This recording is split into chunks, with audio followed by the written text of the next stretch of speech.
Must be nice to be an all-powerful director, that way you have the capability of making any movie that you direct as long as you want.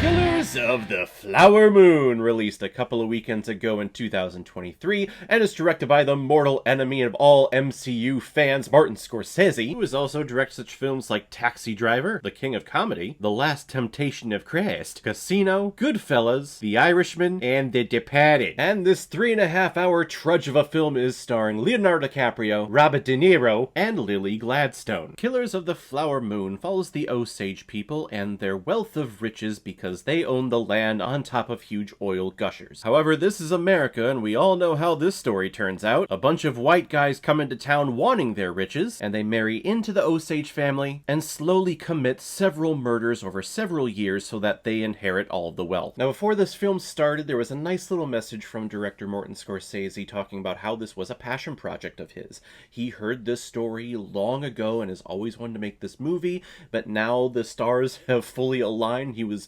finally able to make this and finally able to make it the way that he wants to. Probably the major criticism that all of you have heard about this film over the last couple of weeks is that it is really long, and it really is. It is 3.5 hours long. Now, I'm not going to say that making a film 3.5 hours is always just a terrible idea. If it's that long, why not make it, like a series on Netflix or some type of streaming platform or something? There have been excellent 3-hour, 3.5-hour, 4-hour films. I'm a huge fan of Zack Snyder's Justice League. I definitely prefer that one over the original, and that one is 4 hours long, and it's a beautifully paced film. Martin Scorsese himself has directed several long features, Wolf of Wall Street being one of them. That film is 3 hours. It doesn't feel like 3 hours. That film feels like it's an hour and a half, and I could watch another 6 hours of that whole situation and of that character because it had energy, it had a pacing, it had a drive to it. This film has absolutely no drive to it. There is no energy to anything. It just feels like a long, depressing trudge. We have scenes in here where people are talking, and it doesn't really lead to nowhere. It's kind of just them mumbling to each other, because that's all that I was hearing when watching this film. Just people mumbling, especially Leonardo DiCaprio's character. Him with his little southern accent and how he's just kind of mumbling the entire time. I couldn't understand a word for like the first half of this film. And the first half of a 3.5-hour movie.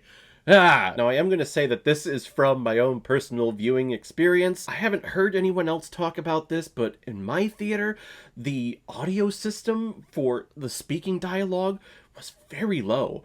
And maybe I'm just losing my hearing, which I've actually feared over the last couple of years, but I just couldn't really hear the dialogue on screen. But then when the music would kick in, or the ceremonial dancing that would happen, I could hear that was surround sound. It was all around me. But then when it would cut to a small, intimate, dialogue-heavy scene, I could barely hear it. Please let me know in the comments if you had this same issue in your theater. I'm kind of feeling that it was just mine. It sounded weird during the previews too. But again, that could just be my ears in my old age. Who knows? I have my headphones on at work the entire time. I've just been depleting my hearing over the years. Now, there are a couple of positives that I have with this film. First off, you can absolutely tell that there is a lot of passion and a lot of respect that Scorsese is putting towards this story. This whole story is about this woman and really this family, this Osage family, who inherited all of this wealth and has slowly been murdered over several years. And he calls it out in the film that so-and-so was murdered, no investigation. So-and-so was murdered, no investigation. When you heard about the story of Molly Burkhart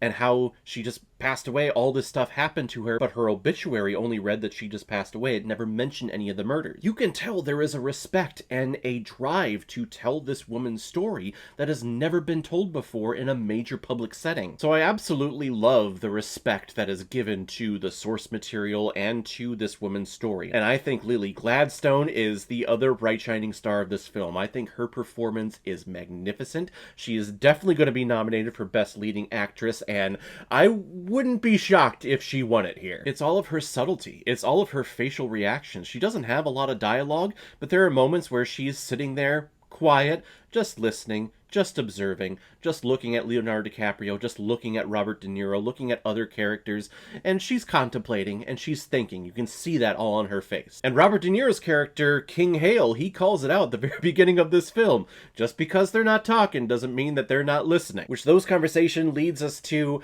another difficult point of the film. I'm not going to say it's a detriment, it's just reality. How they call out the hate crimes that are committed in this film, in this story, to these people. We have Ernest Burkhart and King Hale sitting at the very beginning of this film in their living room talking about the Osage people and just talking about them as if they're, you know, the enemy, and just talking about how we could slowly take them out, or maybe hinting about how we can infiltrate and take over the wealth because, you know, they don't deserve it. The things that are said here are creepy as hell because it's all just casual dialogue. It's not like he's doing this out of malice, not like he's mustache twirling, hatching an evil scheme for everyone to fall into. No, he's just talking. This is how white people back in the day used to talk about the Osage community. Just how, like, yeah, we could slowly take them off, we could do that, we could take them out, we could do this to them. It's disgusting, and I like how this film calls it out. And there is stunning cinematography at points in this film. There really is. There are a lot of great things to find about this film